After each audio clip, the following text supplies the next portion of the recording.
Forget everything you knew about making currency in Path of Exile. Now is the time to push past your limits and make sure you're farming the deep end game in Path of Exile, because everything's changed. Hello friends, this is Ryan from Behind Eyes Gaming, and welcome to another Path of Exile video. Today's video I'll be discussing Legion League and its ability to make the end game much more profitable. Now, this is something that some people have talked about already, but I haven't gotten around to talking about, and I have been pushing the end game, as you may have seen in my previous video. I've got Shaper down, I'm working on Uber Elder currently, and I've gotten all the Guardians down dozens of times, so Red Elders, all of that. And the great thing about this is currently with the Legion monoliths, you're able to make an absolutely insane amount of currency in the end game. One of the downsides of this is so many people are doing the same thing that, generally speaking, some of the fragments are a little bit cheaper than they have been previously, but you can still sell a full set of Shaper fragments for about 35 chaos. They're very easy to farm. It's basic bonus currency.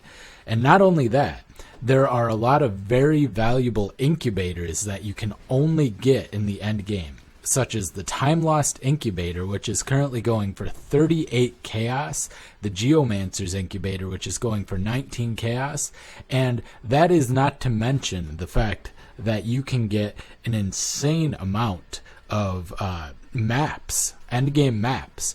I currently have my Elder Orb on Glacier, which is the most expensive endgame map, and it is going for 20 chaos a pop. I drop these all the time. Sometimes I just run them, but if I get an excess, I can easily sell them. They sell very quickly, and I often get these along with the actual Forge of the Phoenix, Maze of the Minotaur, Pit of the Chimera, that kind of thing. So these are, all the Guardian maps are going for around 16 chaos currently, except for one of them, which is going for quite a bit less. Lair of the Hydra is only 13.1 chaos at the moment. Still a lot of currency, and I've been able to over sustain. And one of the reasons for this is due to the backlash in the previous Synthesis League. GGG upped the map drop. They had stealth nerfed it in order to maintain, or in order to kind of force people into the side content. So they decided to buff the drop rate back up, and after they did that, it felt great, able to sustain maps again. Now, they must have kept that same increase though during this new league, because you're able to kill dozens of additional monsters, sometimes hundreds of additional monsters per map due to the incubators, especially in big open maps like an Elder Glacier map. This is a tier 16 with a big open layout. Up to 300 monsters, from what I understand, can spawn in addition to the monsters on the map. So this is incredible. Not only that, but you get to the point where you can easily craft Ambush with the Xanamod for 4 chaos, put 4 additional strong boxes. Potentially, if it's a shaped one, you can go ahead and you can put transmutes, and you can try to get plus to the level of the chest. And if it's shaped, you might get an eye level 85 if you get at least +2 to the chest level. Shaper Amulet.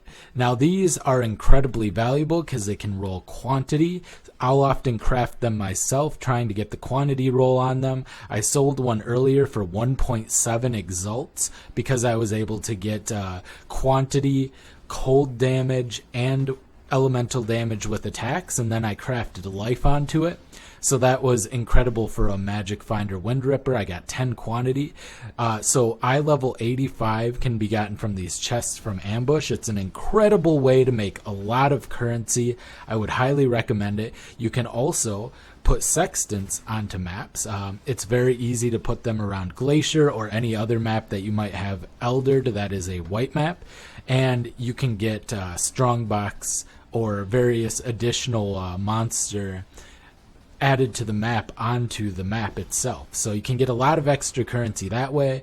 Not only that, you're making a lot more experience. If you can make a character that's able to survive endgame, I would recommend my Cyclone Slayer. As you can see, it pretty much trivializes endgame.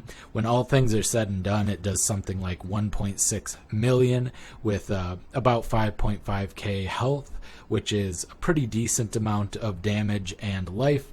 I'm also using the crab armor to get the crab barriers, which gives me 70% damage reduction on the various physical hits that I take from all the different Legion monsters. Also makes it really nice against the Minotaur and such.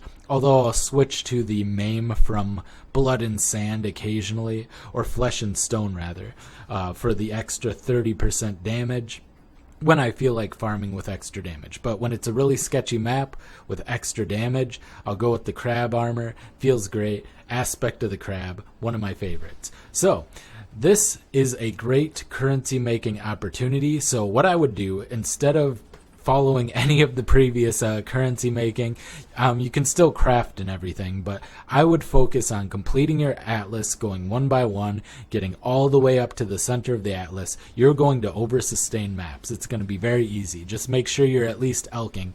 Half the time I don't even bother using chisels on maps that are below tier 14, because honestly I'm still getting enough map drops that I don't need those to sustain my drops. So I'll chisel 14s or higher because they can drop tier 16 maps or higher, because I have over 100% atlas completion, so it'll give them the chance to be bonus level.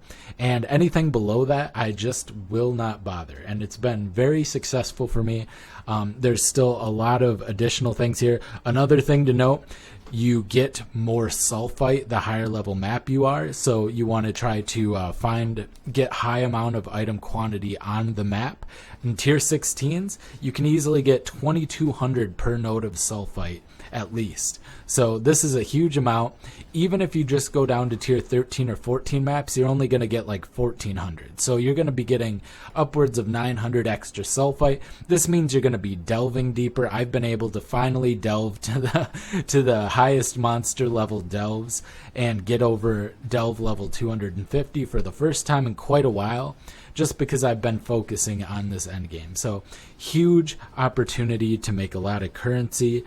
There's a lot of great divination cards that drop in a lot of elder maps that you can get as well, so you can be farming for those.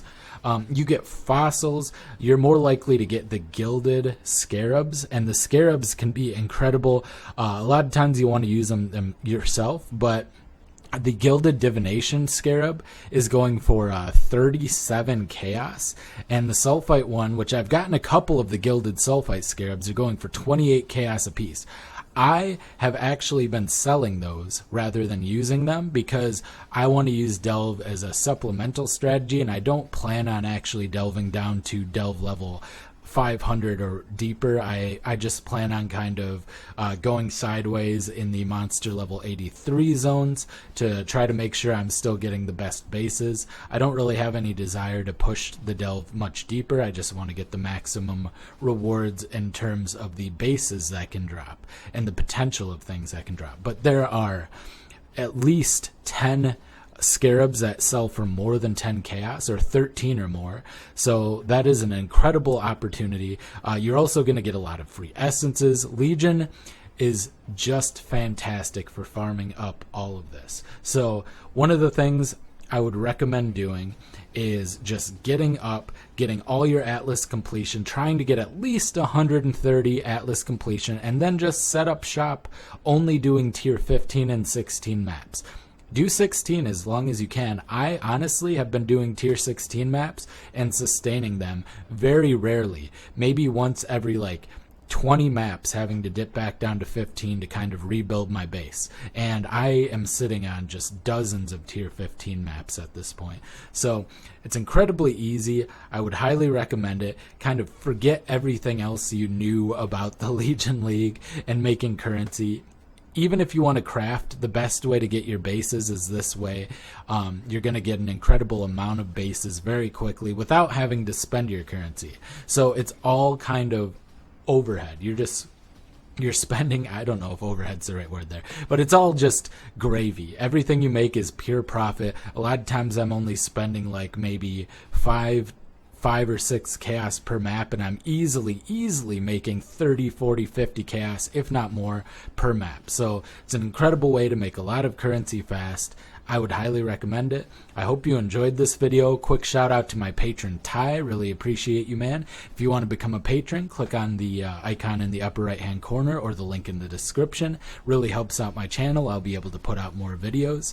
This is Ryan from Behind Eyes Gaming, and I will see you next time.